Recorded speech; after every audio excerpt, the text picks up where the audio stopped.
Good morning, I'm Nikki Stanzione. And I'm Kristen Van Dyke. And this is New Mexico Style on a Thursday. Yeah, happy Thursday. It's already Thursday. I know.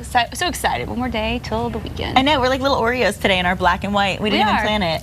It's amazing. We never do plan It's like telepathy. I know. And then I get my outfit all ready, and then I watch her on the news in the morning, and I'm like, I was gonna wear those colors too. We're gonna match. It's perfect. You know, I walked out the door this morning. I felt like I needed a jacket. Yes, I did. haven't felt like that in forever. I grabbed a blanket for inside work because you know how it's always chilly in the mornings at work. Yeah. I swear, whenever fall moves in or spring, and then I grabbed the blanket, and then I also grabbed long sleeve the jacket because I'm a wind. But it feels like fall out. But I'm liking it. I am. Did you notice it last night? The wind's blowing in. Yes. It felt like October almost. I liked it. Although I'd like it to stay fall and just stay fall until spring. We don't need the winter part. Not ready for that. But it is going to stick around for a while. We'll take a look at that coming up in the weather forecast. Good. In the meantime, this is a really big story in the morning as far as celebrity news goes.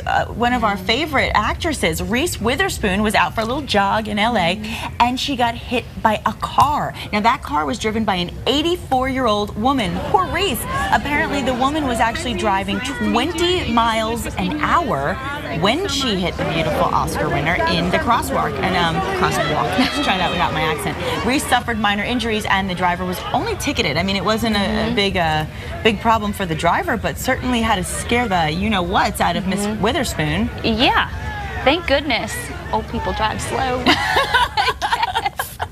Because 20 miles, I mean, at least, it wasn't too bad on her, but I know. That was a little scary. You wonder if she was like, when I lived in Florida, guys, for a long time, and this is nothing against anybody. I mean, my grandma is my best friend, and she's in her 80s, but they think they're still, driving like little whippersnappers, and, they can't sometimes even see above the wheel. My grandma can, but she drives like Mario Andretti, that one. I can't go by her, but other ones, your grandma's like that too, right? Oh yeah, she is. She's always hitting the brakes early and hitting them hard, and we're all flying, going forward and backwards. And my mom said something to her, and then it caused a huge ruckus in the car. Yes. And my grandmother can't say anything. Oh no. My grandma's the She's same like, way. you're a horrible driver too. It's just That's exactly what I'm telling you, those two would be best friends. That has to be a hard thing to lose though, I bet. Like when you can't drive anymore. And well, your reflexes slow down, right? But they do. Yeah. At some point, you gotta give it up. Definitely. Anyway, poor Reese. Hopefully, she'll be okay. Well, a South Carolina cheerleader now knows how it feels to be the quarterback after she got sacked during a football game. Take a look at this video. She clobbered. It definitely looked like it hurt. The cheerleader's fine, except for a little ringing in her ears, she says. But yeah, there's always been all that debate with the cheerleaders on the sidelines, and even during basketball, sometimes they're seated in the bleachers, and sometimes. Let's watch this again. I'm sorry, I love this. Yeah, look at this. Okay, hold on. Poor girl. She got hit hard. She doesn't have any shoulder pads on like the football player. Gosh, it's amazing she got up and walked off after that. I know. You don't know her, do you? No, I don't know her. But I've seen that many times. I was a cheerleader in high school. I know. So that never happened to you, did it? No, but I saw a pyramid one time where the two girls were holding, and I don't know why they were doing this during a game. Okay. But the football player came and hit the two girls holding, so the girl up in the air goes flying backwards. So dangerous sport, not just because of what they do in practice, but because of the teams involved too. Apparently, you gotta be careful where you stand when you're cheering. Now, apparently, this is some interesting news too. A martini a day can keep the doctor away. Did you ever hear this? Researchers have found that middle-aged women who have one alcoholic drink a day appear to enjoy better overall health as they age. Now, women in their late 50s who drank 3 to 15 alcoholic drinks a week were more likely to be free of chronic illness at 70. And going back to my grandmother, like I said, she's in her 80s. She's beautiful. She's fantastic. She's healthy. She drinks at least one vodka and tonic a day. Wow. She does. Yeah, and they say the glass of wine, so alcohol, it's good for you, I guess. As long as you're not on the road. As long as you're not driving, absolutely. But maybe you'd rather stick to an apple a day. Dixon apples, they're not going to let fire and flood stop them and stop their long-time tradition. On September 24th, the Orchard's champagne apples are going on sale.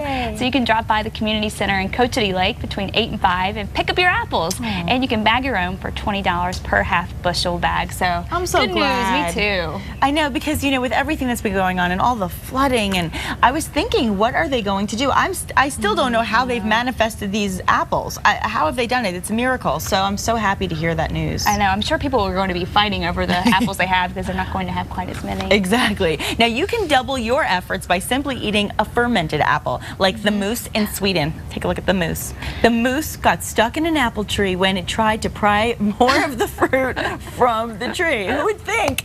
Police think the animal became drunk after having eaten too many fermented apples. This is nuts. Oh my gosh. Emergency crews responded and helped the animal out of the tree. I have to stop laughing. Once the moose was freed and sobered up, the animal returned to the woods. Now, drunken moose are not an uncommon sight in Sweden, apparently, during autumn when there are plenty of apples around. So. You got some alcoholic mooses roaming around out there, I guess. That's funny. You know, we say don't drink and drive. Don't, you know, I don't know what you would tell it to the deer. I don't know. I think he was I don't think he was out of harm's way hanging there in that tree. Deer and moose, good. Drunk, terrible. Poor. Well, there's a $1,000 reward being offered for Gumby. This is another good one. Yeah. Someone dressed like Gumby held up a San Diego 7-Eleven, or tried to anyway. The whole thing is caught on camera. A Gumby pulled out a gun, fumbles, drops 27 cents, then leaves it. The 7-Eleven store clerk thought it was a joke and told Gumby to stop wasting his time, but police are actually taking the matter pretty seriously and searching for the suspect. But good luck. He looked so defeated when he dropped his change. I mean, first of all, zip up the back. I mean, at least zip up the back if you're going to really try to pull this off as Gumby. How ironic, we were talking about Eddie Murphy hosting the Oscars yesterday on the show, and I said I loved when he was Gumby on Saturday Night Live. I wonder if the whole Eddie Murphy thing got this guy thinking, maybe. Oh, I'm going to go for the Gumby look. Could. And then there might be copycats out there, too. More, you know, giving Gumby a bad name. That is terrible. But he was unsuccessful, thankfully. So let's not dress up in child costumes and try to rob. Let's try not to rob anything ever. But in the meantime, that was unsuccessful, thankfully. Now, this is not going to be unsuccessful. Old Man Gloom will go up in smoke tonight. Up to 40,000 people expected at Fort Marcy Park in Santa Fe to watch the annual burning of Zozobra. And police say they'll be patrolling the area starting in the afternoon, going all the way through the night. And all roads around Fort Marcy Park will be closed to traffic around, I think, about 5 o'clock this evening. So by 5 o'clock, be aware of this. Santa Fe police are encouraging guests to arrive at the park before 4:30 to avoid the gridlock. That's never fun. No. We don't like gridlock. No, we don't, but I love this. I mean, what a cool thing. I think it's so neat that we do this in New Mexico, and to be able to take those worries and fears and throw them and then throw them in the fire and let them burn away. Yeah, and I think the weather is going to be nice, you too. We'll see less rain today. Okay, good. It'll be a little cooler, though, in Santa Fe. Highs today only in the low 70s, so when that sun goes down, temps are going to fall pretty quickly, so you may want to grab that light jacket if you're heading out. Otherwise, really nice. Fun. Well, tell us the rest. All right, tell us here's more. a look at the forecast.